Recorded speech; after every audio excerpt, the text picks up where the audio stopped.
If you are feeling a strange anger towards the place you decided to move to for a better life, I want you to know you didn't make a mistake. You're just entering the very honest part of your journey. Today, we are talking about the crisis stage of integration, why it happens, the science behind cultural distance, and how to find the way back to yourself. By the end of this video, you would understand why you're feeling so tired and frustrated, and you would have a framework how to move from the crisis stage to an adjustment stage. In the beginning, we are all tourists. It's called the honeymoon stage. Everything is new and every challenge feels like a game. But somewhere between 6 and 12 months, there is a shift. The game stops being fun. The shift is not one big event. It's a slow burn. It starts with a tiny crack in a perfect picture. The language barrier that seemed a fun challenge now feels like a very high wall between you and other people you need to communicate to. And some regular tasks like navigating a healthcare system become a huge source of stress. Things that felt charmingly different before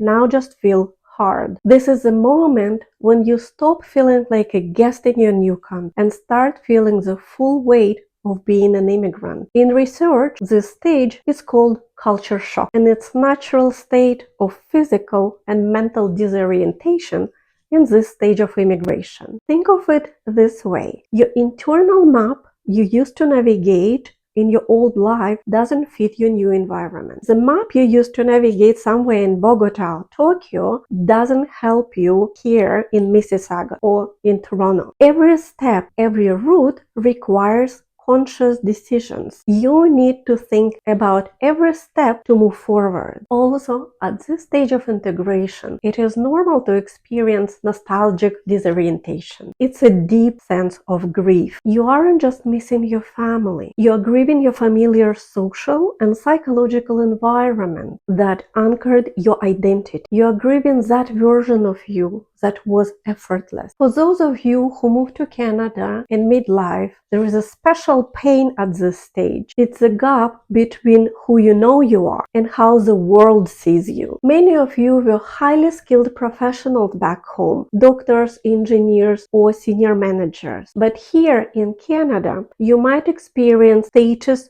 inconsistency. You have a very high internal self-worth, but your external reality is a survival job that requires far less skills that you have. This leads to de-skilling when your skills are underutilized and you can't satisfy your inner needs at work. This causes boredom, inefficiencies, and deep identity crisis. You start to wonder, am I still a capable person? Was I only successful because of my old environment? Also, if you're a high achiever, you might be blaming yourself for not learning things as fast as you wish it could be. Instead of seeing that you're adjusting in a new environment, you might feel stuck because you think you are learning things very slow. Let's talk about why one person's honeymoon stage can last a year, and for you, it might end in 12 weeks. The most significant factor is a cultural distance. Moving cultures might feel like a switching between driving a sport car and a family minivan. If the cultures are similar, let's say like a USA and Canada, the cultural difference is small. But if you're moving from a place with a completely different cultural norms, then the cultural difference is enormous. The cultural distance is made of 4 invisible layers. Layer number 1 is social values. Canada has a highly individualistic society. If you are coming from a collectivistic society where the harmony of the group or the family comes first, then Canadian individualistic and highly independent society might feel extremely isolating. Layer number 2 is a power distance. Canada is a low power distance society. What does it mean? It means you can question your boss or you can easily approach your university professor for an informal talk. If you're coming from a high power distance society, this might feel very strange. It can feel disrespectful and very confusing. Layer 3 is communication style. Canada is a low context culture. We are direct, but what we say, we filter through many layers of politeness first. Someone from Germany can find Canadians passive-aggressive, but someone from Japan can find Canadians very straightforward. Trying to translate what Canadian really means can be very tiring. Finally, layer number 4 is a daily routine. It's the way Canadians line for the bus, the way we do small talks, all these little things. At the beginning, every small interaction requires a conscious thinking, and your brain just gets tired of it. And by the way, let me know in the comments if you want me to make a separate video about small talk in Canada, because small talk is a very important part of our culture. This is how we communicate on a daily basis, and you might enjoy it when you know how to do it. After the honeymoon stage, you start to notice all these layers of differences between your home culture and Canadian culture. How do we move through the crisis stage? There are 2 ways to cope. The first one is avoidance. It means staying home as much as possible and only communicate to people you know in your own language. It feels very safe, but it keeps you stuck in the crisis stage. In short, avoidance might feel like a temporary relief. It feels like you just need a break from a language fatigue, from a translation exhaustion. You just watch movies or watch news from your home country. But there is a hard truth. Avoidance is just a temporary refuge. It might become your prison. You need to push yourself through this stage so you can move forward with the adjustment stage. So let's concentrate on a second way to cope. It's called problem-focused coping. This is what we want. This is how we move forward to the next stage. There are a few things you can do to push yourself with this technique. The first one is taking active steps. It means deliberately do small steps to help yourself pushing through the stage. Instead of waiting for the things to become easier by itself, let's prepare yourself for some situations. So why the culture shock feels so overwhelming? Because you have to face too many things at once. Let's concentrate on one difficulty at a time. For example, you know that every time you need to make an appointment with your doctor or to go to walk-in clinic, you feel very stressed.